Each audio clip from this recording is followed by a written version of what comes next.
Hello students. तो students आज हम आपका क्लास 10th मैथमेटिक्स में जो 5th चैप्टर कौन सा वाला है, अर्थमेटिक प्रोग्रेशन, इसको स्टूडेंट्स फर्दर प्रोसीड कर रहे हैं। लास्ट टाइम इसका एक लेक्चर हमने देखा था, मैंने आपको एक बेसिक इंट्रोडक्शन बता दिया था कि अर्थमेटिक प्रोग्रेशन मतलब होता क्या है। ठीक है ना, कि यहाँ पर हर आने वाला टर्म में एक कॉमन डिफरेंस होता है और उसी कॉमन डिफरेंस के कारण हम उसे अर्थमेटिक प्रोग्रेशन कहते हैं।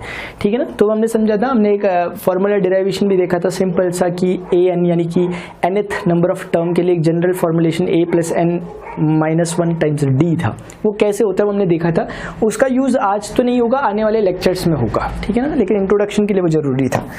ये सब चीजें हमने लास्ट टाइम देखी थी, आप जानते हैं। ठीक है ना, ये याद होगा आपको, ये सब कुछ, ये वाला फॉर्मूला हमने देखा था और ये सभी कुछ चीजें। फिलहाल हम आगे बढ़ रहे हैं, ये स्पेस फॉर रफ वर्क था। ठीक है, अभी arithmetic progression exercise 5.1 in which of the following situations does the list of numbers involved make an arithmetic progression and why.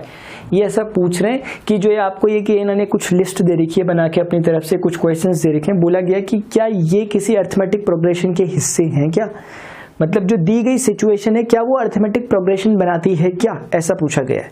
और अर्थमेटिक प्रोग्रेशन बनाती है कि नहीं, इसके लिए हमें सिर्फ ये पता करना पड़ेगा कि क्या जो डिजिट्स आ रही होंगी उनके बीच में जो गैपिंग है क्या वो इक्वल गैपिंग है।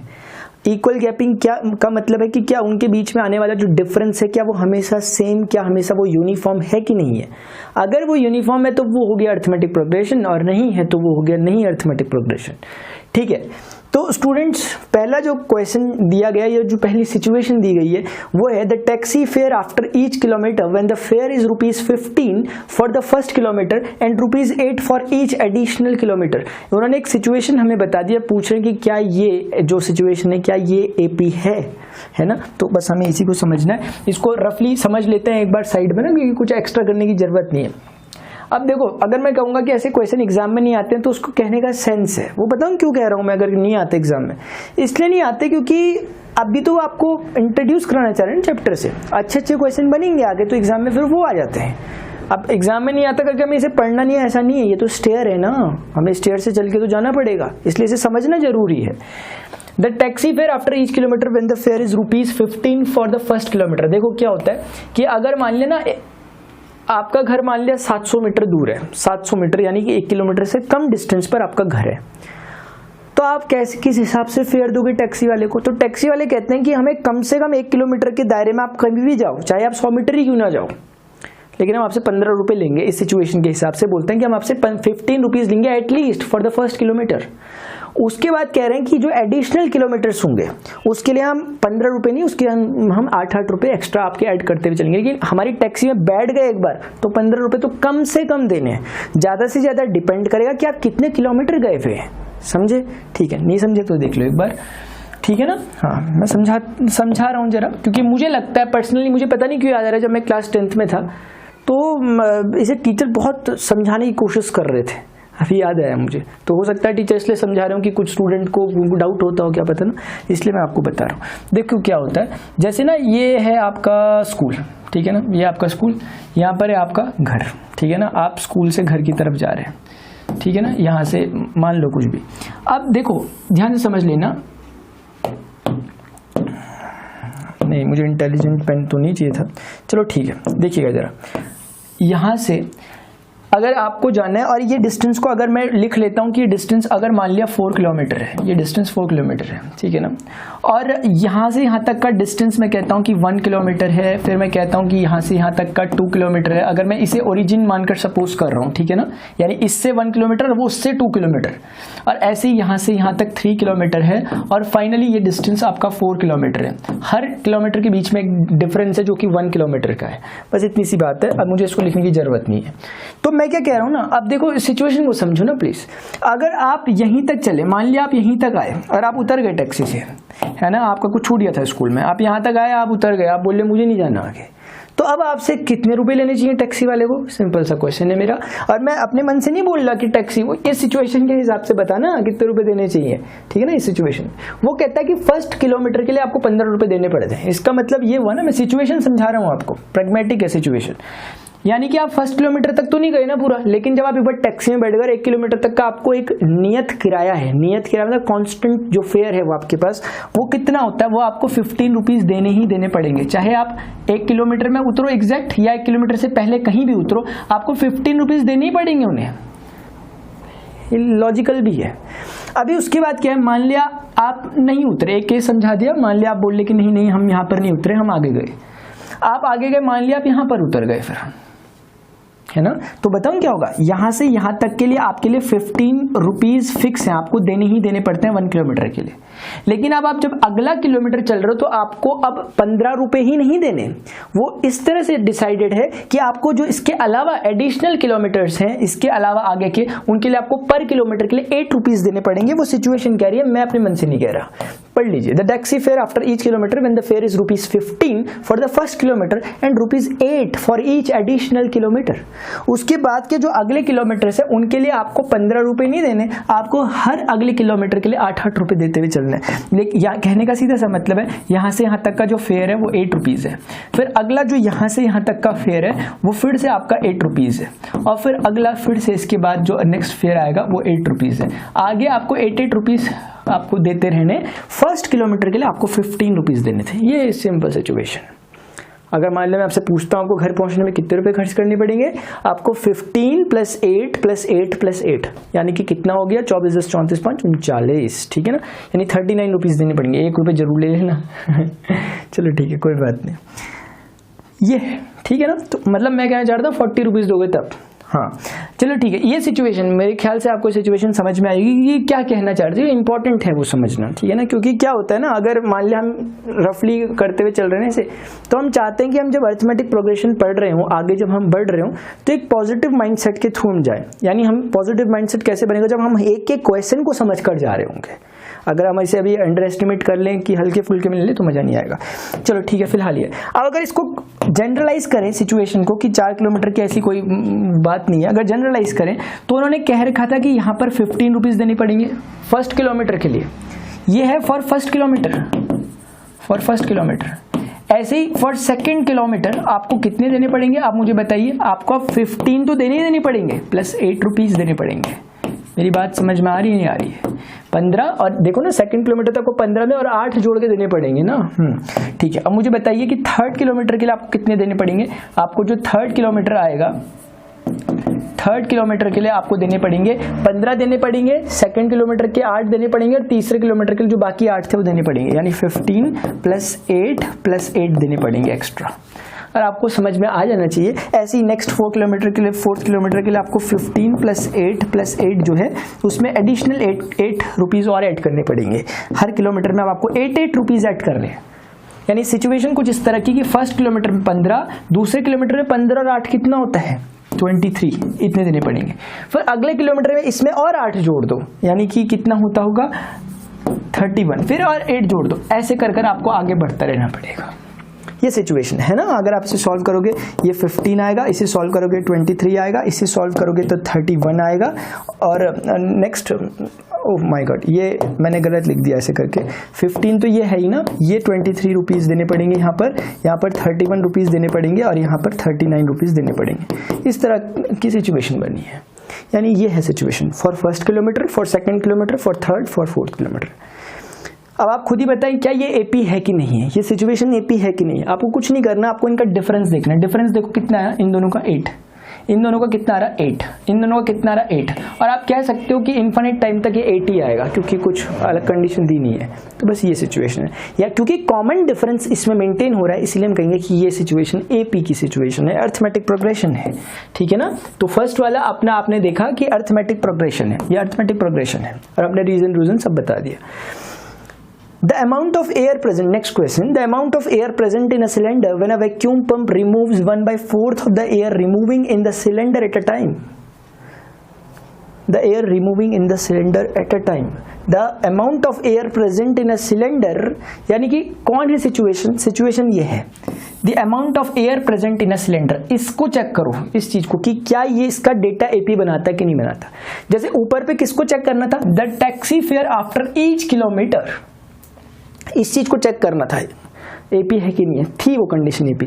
इस जो लैंग्वेज की फॉर्म में लिखी गई चीज़ें से डेटा की फॉर्म में लाते हैं और फिर चेक करते हैं कि क्या ये एपी फॉर्म कर रहा है कि नहीं कर रहा। सिचुएशन क्या कहती है कि एक सिलेंडर है, उसमें एयर भरी हुई है और हम उसे वैक्यूम पंप की मदद से हमें उसकी एयर को निकालना है, सक करना है बाहर की तरफ को, और 1/4 जो एयर प्रेजेंट है उतनी हमें निकालनी है, ठीक है ना। When a vacuum pump removes 1/4 of the air removing in the cylinder at a time, ठीक है ना। तो हमें क्या करना है कि 1/4 पार्ट उसका निकालना है और जो प्रेजेंट एयर है बताना है कि क्या वो मेंटेन कर पा रहा है एपी की सिचुएशन को या नहीं। देखिएगा जरा इस सिचुएशन को फिलहाल मैं हटा लेता हूँ, ये जो मैंने बनाया था उस समय, ठीक है ना। आप जरा समझ लेना ये क्या कहना चाह रहे हैं। सिंपल सी बात है, ये कहना चाह रहे हैं एक बात, जैसे ना अब मुझे बताओ अगर मैं आपसे कहूँ कि एक सिलेंडर में एयर है, आपके पास क्या ऐसा मेजरमेंट का तरीका कि आप बता सको कि एयर अभी इतनी थी और अभी कम हो गई और ज़्यादा हो गई, कौन सा पैरामीटर है?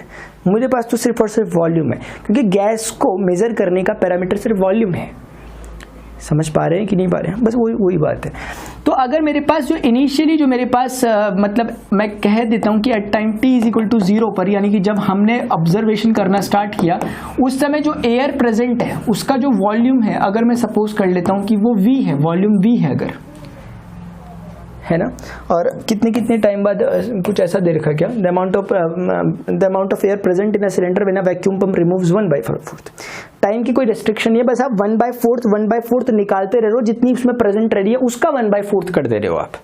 जैसे एग्जाम्पल के लिए मैं कहना चाहता हूं, अगर ना एग्जाम्पल के लिए 100 यूनिट उसमें हवा है, अगर 100 यूनिट यानी 100 वॉल्यूम का अगर मान लो आप, तो आपको क्या करना है, 100 का 1/4 कितना होता है, इतना होता है ना, इतना अलग कर देना है। तो बचा कितना, ऑलरेडी था 100, इतनी चीज आपने अलग कर दी, तो आपके पास बची कितनी, 100 माइनस ये जो आपने अलग किया, यानी 100/4।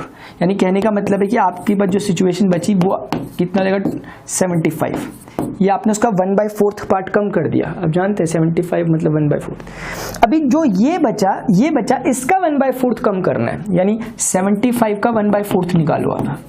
जितना भी निकलेगा उसको जो प्रेजेंट एयर है उसमें से हटा दो, यानी कि उसको हटा दो, यानी कहने का मतलब है 75 माइनस जो हमने रिमूव करी एयर वो ये है ना, ये इस तरह से आगे बढ़ते हुए चलना है। जैसे हम कहते नहीं है, मैं एक एग्जांपल देकर फिर से बोलना चाहूँगा, मैं जाना नहीं चाहूँगा जल्दी से। वो बात यह है कि जैसे ना कोई चीज़ 100 रुपीज़ की मिल रही है, मिलती थी, अगर आपने बाहर से लिखा हुआ देखा, लिखा हुआ है 20% ऑफ। क्या लिखा हुआ है, 20% ऑफ, मतलब क्या, चीज़ 20 रुपए की मिलेगी अपने को। हाँ, अब समझ गया। देखो 20% ऑफ का मतलब क्या होता है कि जितने की चीज़ है उसका 20% निकालो। वैसे ही है ना एग्जाम्पल, कितना होता है इसका 20%, 20 होता है। तो 20 की मिली नहीं, इतना ऑफ है। ऑफ मतलब इतना कम होगा, डिस्काउंट है ये, तो मिलेगी कितने की, 100 में से 20 रुपीज़ का ऑफ होगा, मिलेगी 80 की। उस टाइप की सिचुएशन है ना ये, इसलिए एग्जाम्पल दिया। 20% ऑफ, 30% ऑफ का मतलब ये हुआ कि इतना हिस्सा निकाल कर उसका परसेंटेज माइनस कर दो, हटा दो, उतने की मिलेगी। वैसी वाली सिचुएशन है। तो बस अगर हम जनरलाइज वे में बोले, अगर हमारे पास इनिशियली वॉल्यूम एयर का V था और हमने इसका V/4 पार्ट निकाल दिया, यानी कि हमने जो निकाला हुआ पार्ट है वो है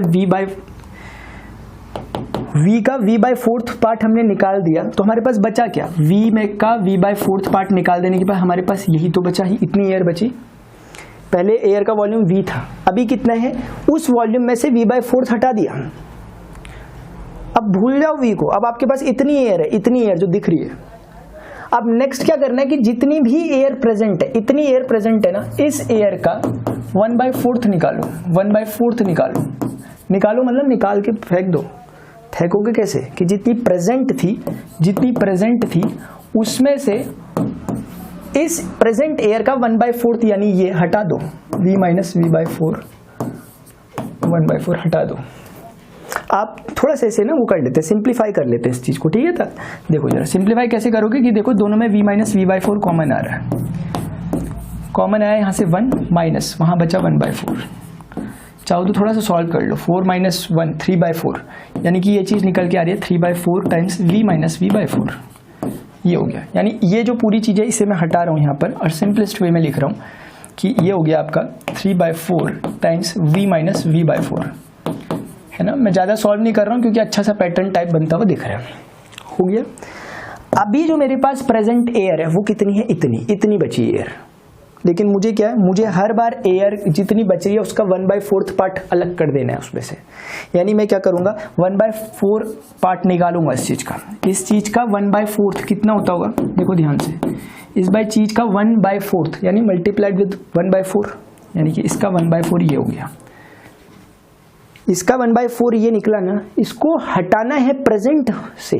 प्रेजेंट इतना है अभी मौजूद, इसमें से इसका 1/4 हटाना है, यानी इसमें से इसका ये पार्ट हटा दो, यानी कि इस चीज में से 3/4 टाइम्स v माइनस v/4 में से हटा दो ये वाला पार्ट, क्योंकि ये 1/4 पार्ट है। ठीक है ना, मैं अभी एग्जाम्पल दे दूंगा दोबारा से अगर किसी को प्रॉब्लम हो तो। इतना पार्ट हटा दो। अब थोड़ा सिंप्लीफाई कर लो, कितना हो रहा है, देखो 3/4 v माइनस v/4 कॉमन आ रहा है, अंदर कितना बचा, 1 बचा माइनस 1/4 बचा, यानी कि अगेन 3/4 हो गया, यानी मेरे पास 3/4 का square times v minus v/4 type की चीज़ बच गई। आप जान रहे हो ना, ये 3/4 हुआ, ये भी 3/4 था, दोनों का स्क्वायर कह दिया मैंने। तो आपके पास जो नेक्स्ट चीज़ बची वो बची 3/4 का स्क्वायर v माइनस v/4। ऐसे करके आप आगे आगे चल सकते हो, ऐसे करके आप आगे आगे आगे आगे चल सकते हो। अब जो भी होगा नेक्स्ट वो देखी जाएगी। हमारे पास 4 टर्म आ गए, 4 टर्म्स बहुत हैं समझने के लिए कि एपी है कि नहीं है। अगर बन गई एपी यहीं पर तो बन गई फिर, ठीक है ना। समझ में आया वो होपफुली आपके जो मैंने यहाँ पर समझाया, ठीक है ना। और बिल्कुल भी टफ जैसा कुछ नहीं है। मैं दोबारा एक बार ना एक इतना समझ में आ गया, ठीक है, उनके लिए बोल रहा हूँ जिनको बाई चांस नहीं आएगा। एक एग्जाम्पल ले लेता हूँ, जैसे कि 1000 रुपीज़ की कोई एक चीज़ मिलती थी, मुझे इसमें 20% ऑफ करते रहे चलते रहना है।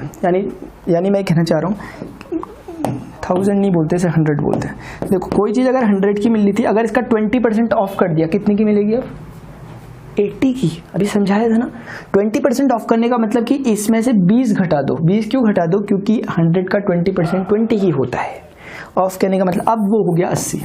अब 80 का 20% ऑफ अगर मैं करना चाहता हूं तो मुझे पता क्या करना पड़ेगा, 80 का 20% निकालना तो पड़ेगा, होता कितना चेक करने के लिए। ये निकाला मैंने, कितना होता है, 16 होता है। इतना ऑफ करना है मुझे इसमें से, यानी कि कितना, 74, ओह माय गॉड 64। ये अब मुझे इसमें से 20% ऑफ करना है 64 में से, तो मैं 64 को लिखूंगा, इसका 20% कैलकुलेट करूंगा। 1/5 आया यहाँ पर, 64/5 आता है अप्रॉक्सीमेट। अगर बात करें 5 1 ज़ा 5 और 5 2 ज़ा के करीब होता है ऐसा कुछ।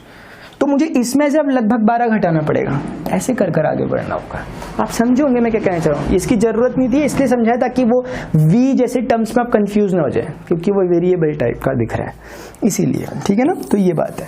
फिलहाल हमें अपना डेटा मिल गया जिससे हम एनालाइज कर सकते हैं। ये जो चीजें दिख रही हैं ये है क्या, अगर मैं आपसे पूछूं कि ये चीज क्या है v, तो आप बोलोगे जो अवेलेबल अमाउंट ऑफ गैस है प्रेजेंट इन अ सिलेंडर वो है। मैं बोलूंगा ये क्या, बोलोगे आप बोलोगे again available amount of gas present in a cylinder है। ठीक, जब उसकी v/4 पार्ट हटा दिया, अब जितनी गैस बची इसका v/4 पार्ट जब हटा देते हैं तो बची हुई गैस ही है, इसका v/4 पार्ट हटा देते हैं तो बची हुई गैस ही है, ऐसे गैस आगे बचती रहती है, ठीक है ना।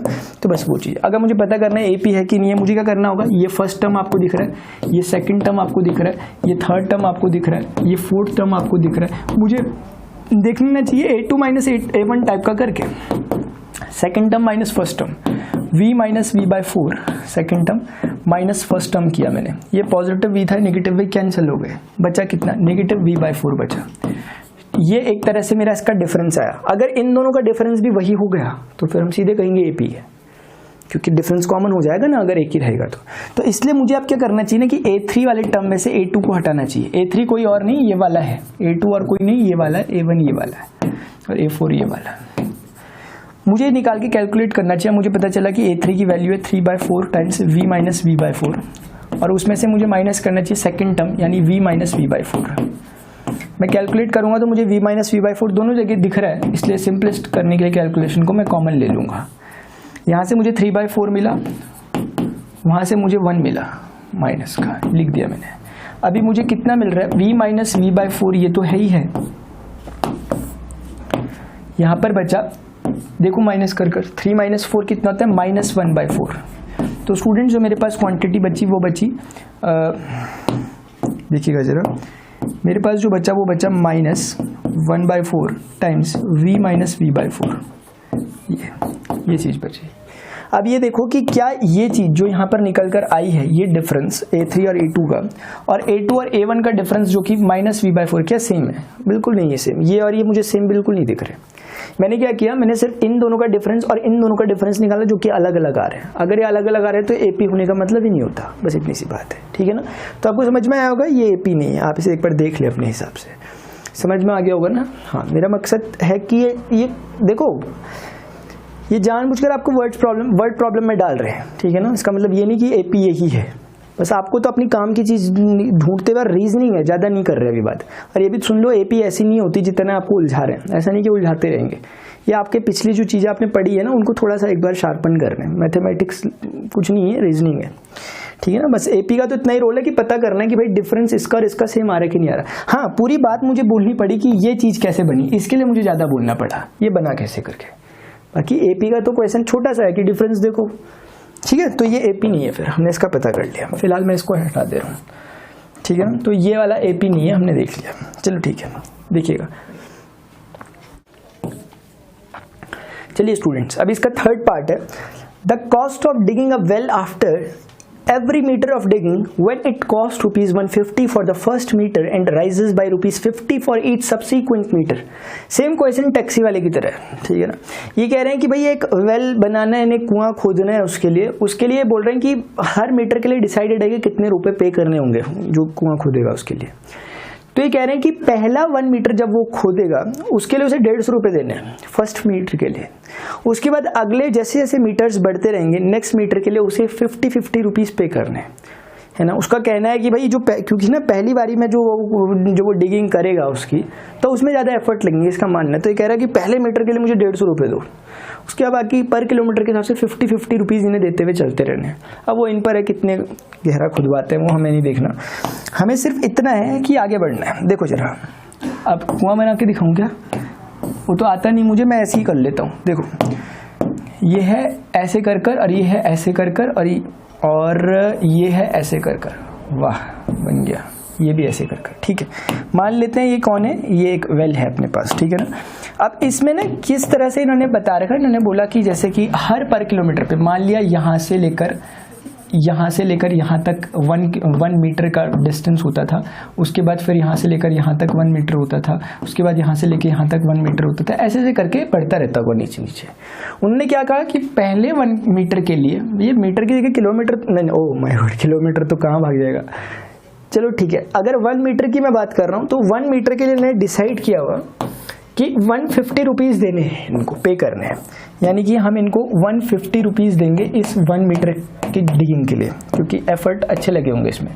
चलो ठीक है, अभी नेक्स्ट 1 मीटर के लिए ये इतनी नहीं डिमांड कर रहे, बोल रहे मुझे नेक्स्ट 1 मीटर के लिए अपकमिंग जो मीटर्स आएंगे उसके लिए 50 रुपीज़ पे करने, बस हो गया। अब उन्हें यहाँ 50 रुपीज़ देने, नेक्स्ट के लिए उन्हें यहाँ फिर से 50 रुपीज़ देने, नेक्स्ट के लिए उन्हें यहाँ फिर से 50 रुपीज़ देने हैं। अब जैसे जैसे एक मीटर वो नीचे जाते रहेंगे उन्हें 50 रुपए एक्स्ट्रा मिलते रहेंगे, लेकिन फर्स्ट टाइम जो उन्होंने 1 मीटर का सतह से नीचे गए थे उसके लिए उन्हें 150 रुपये दिए थे। ये बात है। तो अगर आप सिचुएशन को समझें तो अगर मैं पर किलोमीटर में लिख रहा हूँ तो first time 150, then 150 plus 50 rupees देने पड़ेंगे, 200 रुपये। अगली बारी में, समझ पा रहे हैं ना आप, अगली बारी के रुपये हो गए उनके 250, देन 300, ऐसे कर कर। ये यानी कि अगर वो सिर्फ 1 मीटर ही डिग करते हैं तो उन्हें 150 रुपये दे देंगे। अगर वो नहीं, वो जाते हैं, वो 2 मीटर करते हैं, 2 मीटर के लिए उन्हें 150 नहीं 200 देने पड़ेंगे, 3 मीटर के लिए 250 देने पड़ेंगे, 4 मीटर के लिए 300 देने पड़ेंगे। ऐसे समझना, कहीं ऐसा नहीं कि 4 मीटर के लिए सब देने हैं, 150 भी, 200 भी, 250 भी, नहीं। समझ गए होंगे आप, है ना। बेसिकली सिचुएशन है ऐसी, 150 प्लस 50, ये हो गया। उसके बाद नेक्स्ट सिचुएशन है 150 प्लस 50 प्लस 50, और उसके बाद है 150 प्लस 50 प्लस 50 प्लस 50। ये ऐसे कर कर आगे बढ़ रहे हैं, यानी कि जो भी प्रीवियस रहा होगा उसमें एक्स्ट्रा 50 ऐड कर रहे हैं। आप देख रहे होंगे, बिल्कुल अलग से देखने की जरूरत नहीं है कि ये क्या है, AP है। डिफरेंस देख लो, 50 डिफरेंस 50। इसका मतलब कुल मिलाकर ये हुआ कि ये एक AP है, ठीक है ना। समझ में आ गई बात।